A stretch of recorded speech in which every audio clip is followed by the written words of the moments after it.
बात करते हैं आज के ये रिश्ता क्या कहलाता है कि आज के एपिसोड की।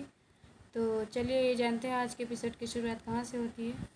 आज के एपिसोड की शुरुआत होती है अभीर द्वारा, यानी कि अभीर अपने क्या बोलते हैं डाडा के पास आ गए, अभिमन्यु के पास। लेकिन वो अभी भी अक्षरा यानी अपनी माँ के सोच में डूबे हुए हैं और बोलते हैं माँ कहाँ है, माँ कहाँ है। सो के उठते अचानक से दौड़ने लगते हैं और उनको हिच करके हिचकी आने लगती है। इधर ये अभिमन्यु दौड़ते हैं उनको पकड़ने के लिए। क्या हुआ, कुछ बोलो तो। अभीर क्या हुआ बताओ तो डैडा को, तब ना समझूंगा मैं क्या हुआ। उसके बाद सब लोग बाहर निकल के आते हैं देखने के लिए कि क्या हुआ क्या हुआ। तब तक ये बोलती है उनकी दादी की यानी अभिमन्यु की माँ कि चलो हॉस्पिटल लेके चलते हैं। सब लोग बोलने लगते हैं फिर कि हॉस्पिटल लेके चलते हैं। तब तक ये देखते हैं अभीर की अक्षरा आ रही है। ये अभिमन्यु भी देखते हैं। ये देखिए अब अक्षरा आ रही है अभीर का चद्दर लेकर। फिर वो देख के फिर ये सोचते हैं अभीर कि मुझे पता था कि माँ आएगी, मेरा दिल कह रहा था। तब तक ये इधर आती है अभिमन्यु की माँ। आके बोलती है कि तुम यहाँ पे क्यों आई हो, तुम्हारा यहाँ आने की क्या ज़रूरत थी, तुम यहाँ पे क्यों आई हो। तुम अभी अभी अभी तो कुछ घंटों पहले छोड़ी थी इसको, अभी फिर आ गई। तुमको आने से पहले कॉल करना चाहिए ना। तब तक वहाँ अभिमन्यु आते बोलते हैं यार कुछ नहीं माँ। फिर उसके बाद बोलते हैं वो माँ परेशान थी ना, बारिश हो रही है उसी में भीग के आ रही हो, तो सोच रही थी इतनी रात में क्यों आना है वगैरह। फिर वो बात को दबा देते हैं अभिमन्यु अपनी माँ की। उनकी माँ देखती रह जाती है उनका चेहरा। उसके बाद ये देखिए कि अक्षरा ये दो जो लेके आई हैं चादर वो अभीर का है और उनका फेवरेट है। तो बोलती हैं कि ये मैं अभीर का चादर लेके आई थी क्योंकि इसके बिना वो सो नहीं पाता है, इसलिए ये देने आई थी कि वो सो जाएगा आराम से। ये देखिए चादर दिखाते हुए वो बोलती हैं। फिर ये अभीर को गुस्सा आता है और वो दौड़ के वहाँ से भागने लगते हैं। फिर ये एकदम रोने रोने के कगार पे आ जाती है अक्षरा। तब तक उधर से अभिनव आते हैं, बोलते हैं अक्षरा जी आप यहाँ। उसके बाद वो लोग दोनों लोग हाथ जोड़ के फिर बाहर की ओर निकलने लगते हैं उसको देख के। अभीर को सारे लोग को नमस्ते करते हैं, नमस्कार करते हैं, फिर वो निकलने लगते हैं।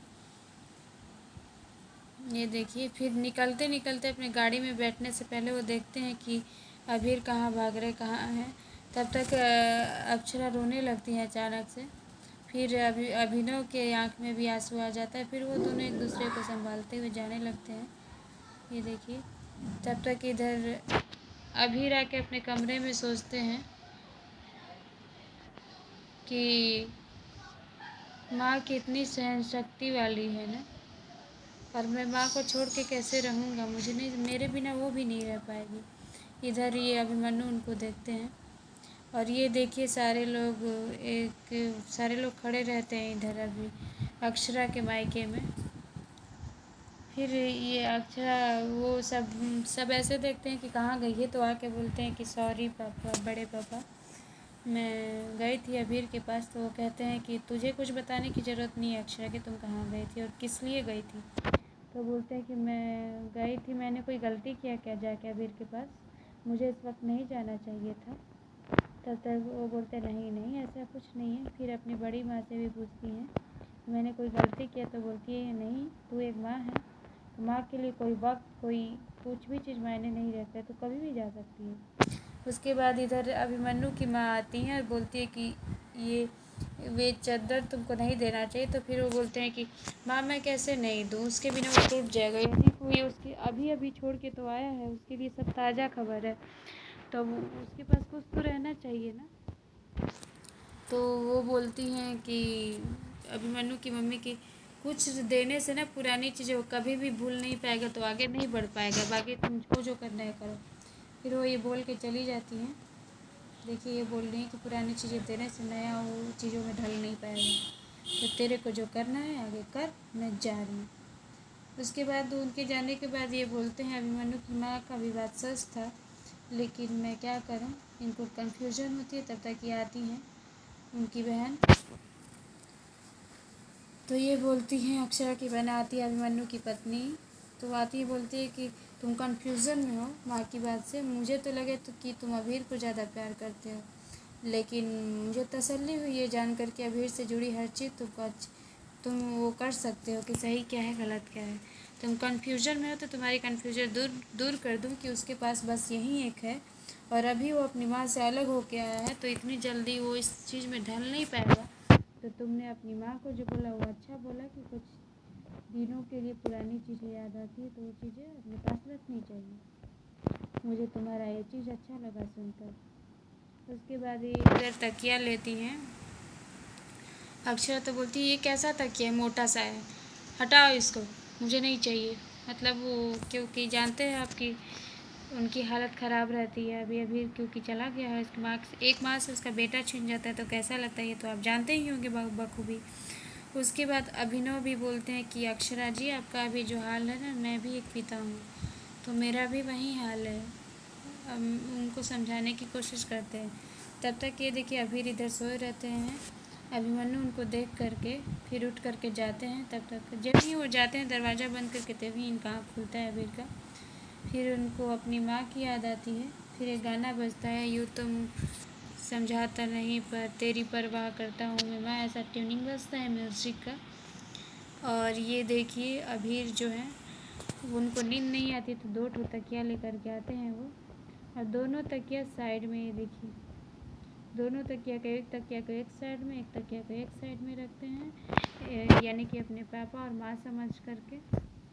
ये देखिए पुरानी चीज़ें याद करती कि कैसे एक तरफ माँ रहती है एक तरफ पापा हम बीच में, तो वैसे ही तकिया रखते हैं साइड में और चादर को उड़ाते हैं उसके ऊपर। और फिर देखिए बच्चे का मतलब दिमाग वो कैसे अपने पापा मम्मी के बिना अकेले कमरे में सो सकता है। तो ये देखिए उसके बाद वो कोशिश करते हैं सोने की। तो और इधर देखिए तब तक सूर्य उदय होता है, इधर कल की दिन की शुरुआत होती है। तो इधर जो मुस्कान रहती हैं यानी कि अक्षरा की दादी, वो बोलती है कि घर की तुम छोटी बहू हो लेकिन तुम्हें तो शुरुआत करनी है आज के दिन की, इस घर की बहू हो। तो वो मुस्कान बोलती है कि सुरों की देवी सुरों की मल्लिका तो भाभी है ना, तो उनको देना चाहिए। आप बुरा न माने तो इस घर की बहू नहीं तो बेटी भी आरती कर सकती है, तो उसमें कोई बात नहीं है। तो फिर वो बोलती हाँ ये भी ठीक है, मेरा सुर इतना अच्छा कहाँ है। तो फिर ये बोलती हैं कि उनकी जो ये है क्या बोलते हैं, मुस्कान की जो ननद होती हैं या जो भी कह लीजिए ये हैं, तो वो उनको ताना देती हैं या मारती हैं, ताना मारती हैं कि इतना भाव भी मत खाओ कि दूसरे के ऊपर सर पे चढ़ा लो। तो फिर वो उनके भाई बोलते हैं कि तुम ही सर पे चढ़ाती हो और तुम ही को डायबिटीज़ कुछ भी हो जाएगा, तुम ही उसकी पेशेंट हो। ये सारा बातें होती रहती हैं इन लोगों में। तो बोलते तू चुप रह। फिर इधर उन अक्षरा की तरफ वो देखती हैं, फिर जाती है बोलती क्या आप आरती करिए। तो अक्षरा बोलती है सॉरी मैं आरती नहीं कर सकती, आप लोग कुछ भी करिए। सब लोग फिर इधर इनकी तरफ देखने लग जाते हैं। फिर वो बोलती सॉरी लेकिन मैं आरती नहीं कर सकती हूँ। तो सब देखते रहते हैं उनकी तरफ। अचानक से अवाक हो कि ऐसा क्यों बोल रही हैं, तो कभी आरती के लिए मना नहीं करती हैं, कभी कुछ गाना गाने के लिए मना नहीं करती हैं, तो आज इनको क्या हो गया है। फिर ये अभिमन्यु अभीर को समझाते हैं कि क्या हुआ बोल बता, तू बताएगा तभी मैं समझूंगा। और इधर ये देखिए कुछ कागज़ लेकर के अक्षरा आती हुई दिखाई दे रही है। तो बोल रही कि उसके क्लास का जो एडमिशन का था तो मैंने अपना हस्ताक्षर कर दिया है इस पर। एक तरफ अभीर एक तरफ मैंने तो अपना हस्ताक्षर कर दिया लेकिन आप कर दो। तो फिर अभिनव बोलते हैं कि तुम तो उसकी माँ हो लेकिन मैं उसका पापा नहीं हूँ ना, तो तुम्हारा तो ये भी हक है कि तुम हस्ताक्षर कर सकती हो, लेकिन मैं तो भी नहीं कर सकता अक्षरा जी। फिर अक्षरा उनको देखती रह जाती है। और इधर उनके एडमिशन का ये देखिए, उनके एडमिशन का इधर अभिमन्यु हस्ताक्षर करते हैं, इधर अक्षरा। लेकिन अभिनव काफ़ी दुखी है वाकई में, क्योंकि उनको एक माँ और एक पापा मिल गए लेकिन अलग हो गए। तो अभिनव जो कि इतने दिन तक उनके पापा बन के रहे, तो आपको क्या लगता है कि उनका पापा किसको होना चाहिए, अभिनव को या अभिमन्यु को? ये आप कमेंट बॉक्स में ज़रूर बताइएगा हमें। तो धन्यवाद, कल के एपिसोड के लिए हमारे साथ बने रहिएगा और आज के एपिसोड के लिए धन्यवाद। हमारे चैनल को लाइक सब्सक्राइब शेयर और कमेंट करना ना भूलें।